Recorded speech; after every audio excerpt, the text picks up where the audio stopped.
Olá, tudo bem? Lembra da tragédia do Rio Grande do Sul? Das enchentes que devastaram o estado em maio de 2024, gerando aquelas cenas impactantes de resgates de pessoas, animais. Infelizmente, a grande mídia comercial não mostra a enorme perda para o agronegócio do estado. E eu estou aqui para convidar você a assistir o segundo AgroPod, que é o podcast da Rural Business, onde eu conversei com o produtor rural gaúcho Emery Tonial.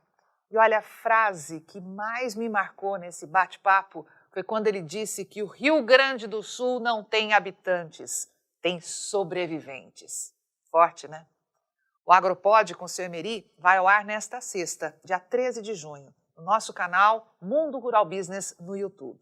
Mas eu separei alguns trechos impactantes para você ter uma amostra do que vem por aí. E o primeiro já é um choque de realidade, quando ele fala da situação atual dos produtores gaúchos. Estão desesperados. Na minha frente, aqui no meu escritório, eu já vi produtores chorando, dizendo o que eu vou fazer, o que eu vou dar para minha família. Eles sentiram que não tem mais como sobreviver a isso. O que está acontecendo na nossa região? Algum fenômeno, pequenos produtores arrendando suas terras. Teve um que chegou aqui para mim e disse, Tonial, eu arrendando 20 hectares, eu garanto um salário para minha família em torno de R$4.000 a R$4.500 por mês. Por que eu vou correr o risco de não ter como sustentar essa minha família? Então está começando esse fenômeno, às vezes aqueles pequenos agricultores que têm uma atividade mais subsistência, que produz alimentos não tão concentrados em soja, milho e trigo, eles estão fazendo isso, deixando a atividade. Se por um acaso esse produtor tem alguma área arrendada, o preço aqui no último ano do arrendamento do hectare estava em torno de 20 sacos por hectare. Já vai o custo dele para 70. Ele não tem capacidade nenhuma de se capitalizar. Esse que é o problema que nós vamos enfrentar agora para os próximos, nesse ano, nessa safra. Como é que vamos fazer isso? E olha, vale lembrar que a enchente do ano passado foi apenas uma das tragédias que se abateram sobre o estado, que no intervalo aí de poucos anos enfrentou 4 secas e 2 enchentes. E diante do descaso do governo federal, que só fez propaganda, né, mas ajudar o produtor que é bom não faz, seu Emery fez um relato impactante. Então nós temos dificuldade até com a saúde mental do produtor. Claro. A gente não devia nem falar, mas a gente sabe que o número de suicídios aumentou na área rural. Então, o produtor, às vezes, ele está um pouco isolado, porque ele fica lá com sua família, lá fora. Aí o pai de família, ele não começa a querer transmitir para toda a família, mesmo para a esposa, dizendo, não temos saída, isso. Ele vai retendo para si, até que tem um momento de desespero que ele não aguenta mais, e o quê? Faz aquilo que é pior, tirar a própria vida. Então, isso é um problema mental que estão enfrentando. Depressão, o pessoal com problemas por causa não sabe para que lado ir, também aumentou muito. Então, nós estamos vivendo essa situação aí que o produtor simplesmente não tem. E se não tiver socorro, o que ele vai fazer? Então, tentar vender a terra, nem isso consegue mais, porque não há condições de comprar. Fala, não, vou arrendar, já reduziu o valor do arrendamento, porque ninguém tem coragem de arriscar pagar uma taxa de arrendamento, se não sabe se vai ter resultado econômico depois na colheita. E como os recursos não vêm, os produtores resolveram protestar e colocaram seus tratores na rua para chamar a atenção para a calamidade que eles enfrentam e do risco que isso pode causar na segurança alimentar do Brasil. Mas tem gente criticando. Dá para acreditar? Muita gente criticou os tratores que estavam no protesto. Só que não lembraram que na enchente esses tratores estavam salvando gente, estavam tirando gente em lugar que era inacessível de outra forma, que só podia chegar de helicóptero de outro jeito. Mesmo os tratores que trabalham na lavoura de arroz, na enchente, estavam tirando água do aeroporto Salgado Filho em Porto Alegre. Sim. Então, esses tratores, é porque é para o luxo? Às vezes tem um caminhonetão. Como é que ele faz para sair da lavoura com um pneu que fura, vamos supor, um rodado, um trator tem que vir, uma plantadeira que estraga, ou uma bomba que tu precisa para lidar com o mundo, tem que ter um veículo com capacidade para isso, tem que ter um veículo tratado, tu vai pôr Isso é um carro da ferramenta de cidade a trabalho, rodar. né? Exatamente, tu vai colocar um carro de cidade a andar em cima de área lavrada? Não vai. Então eles ficam criticando, mas talvez não tenha convivência com a atividade agrícola que a gente enfrenta todo dia. Seu Emery também chamou a atenção para a falta de sementes. Dá só uma olhada no que ele falou. Nós vamos ter inclusive, dificuldade com sementes, porque a soja do cedo, que é a mais precoce, foi uma das mais atingidas. O que acontece com isso? Nós não vamos ter sementes suficientes. Se tu for olhar do que já foi comercializado este ano de semente, já saiu além do que era normal, que era em torno de 40% dos sementeiros do Rio Grande do Sul produziam, era pelos outros estados vendido. Esse ano, esse número já está em 43%. Então, as vendas para outros estados estão maior do que nós tínhamos normalmente, de uma média histórica. O que vai acontecer com o produtor? Ele não salvou semente própria porque não teve condições. Muitos produtores que tinham, então, mais estruturados, que tinham irrigação, conseguiram fazer alguma semente. Mas nós vamos ter dificuldade de semente também. Quanto vai subir o custo da nossa lavoura com isso? E o que não faltou foi emoção na nossa conversa. Agradecer, mas todo o carinho de toda a população brasileira que foi solidária com o Rio Grande do Sul. Não se tem notícia de nenhum estado que deixou de enviar alguma coisa para nós aqui. Que se colaborou, fez doações, contribuiu, e até hoje é solidário porque tem protestos em outros estados sobre essa falta de atenção ao povo gaúcho. Mas agora eu vou lembrar o outro lado da moeda. O que o Rio Grande do Sul fez pelo Brasil?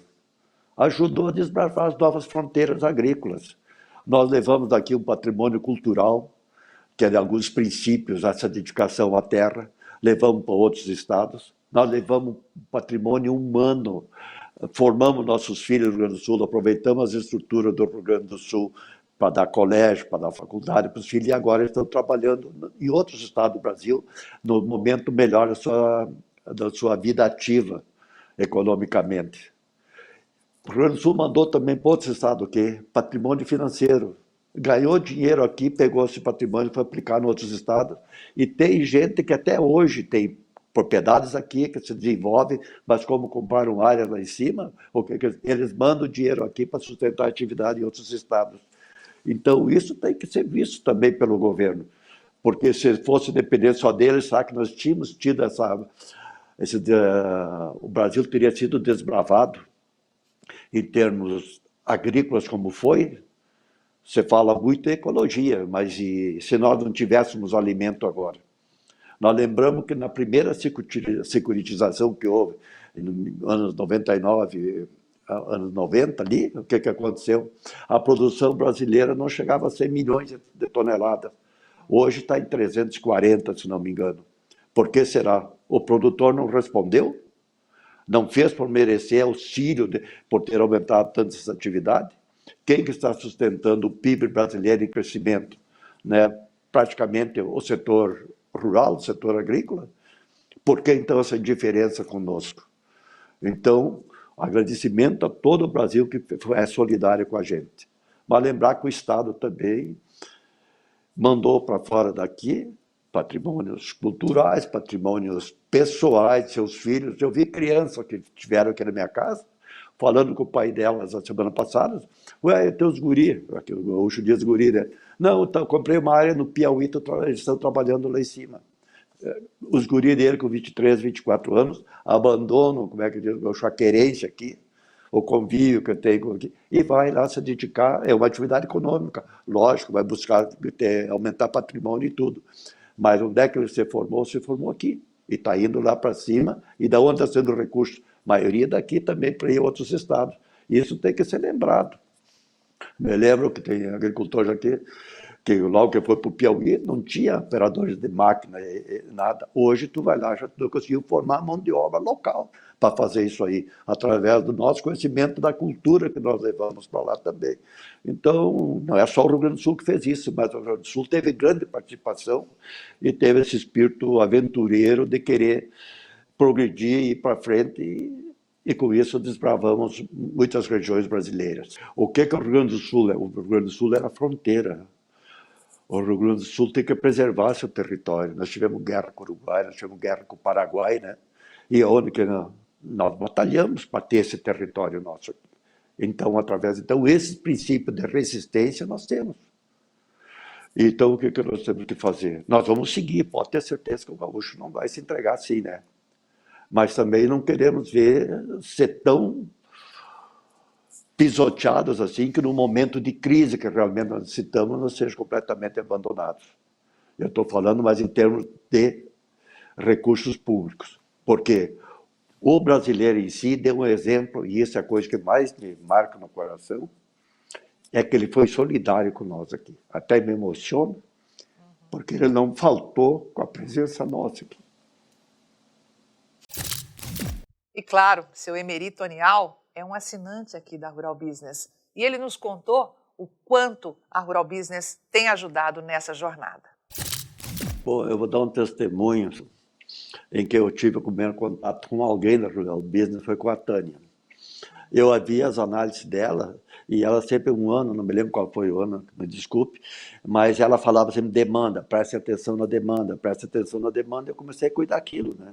Sobre a procura, sobre as vendas americanas, o que estava acontecendo. E, de fato, se confirmou. Então, é o seguinte, às vezes tu tem aquela noção aqui, como produtor, tu fica muito envolvido na sua atividade, mas tu não olha uma parte mais macro, tu não olha todo o mercado. Mesmo agora, às vezes, a Tânia diz, mas o petróleo isso, mas o farelo aquilo, mas aquele outro produto, né? Então, essa visão mais ampla, maior do mercado, o que é? É que nos fornece alguma base para nós fazer nossas negociações. E isso o produtor está tendo acesso, então é normal, eu já te falei antes, é normal o produtor citar os artigos que vocês publicam, as análises que vocês publicam. Ele diz, não, a moça da Rural Business, que nem eu brinquei antes, né? E eles falam tudo isso. Eu, por exemplo, todos os dias eu olho a análise da Tânia, não tem, sim, né? Então, eu tenho esse cara, me parece que não tem assim um compromisso tanto voltado, às vezes é que nem aqui às vezes o cara vende produtos agrícolas defensivos, diz não, mas esse é da revenda tal. Então tem aqueles que não são vinculados em uma revenda, que às vezes são mais consultados. A Rural Business também não tem compromisso com algum setor do mercado, não tem compromisso com a informação. Então anote aí, hein? Sexta-feira, 13 de junho de 2025, você vai conhecer o seu Emerito Onial e saber por que o Rio Grande do Sul não tem habitantes, tem sobreviventes. Inscreva-se no nosso canal no YouTube, o Mundo Rural Business, e aproveite para conhecer as novas plataformas RB Pro e RB Pro+, e se profissionalize cada vez mais no agronegócio.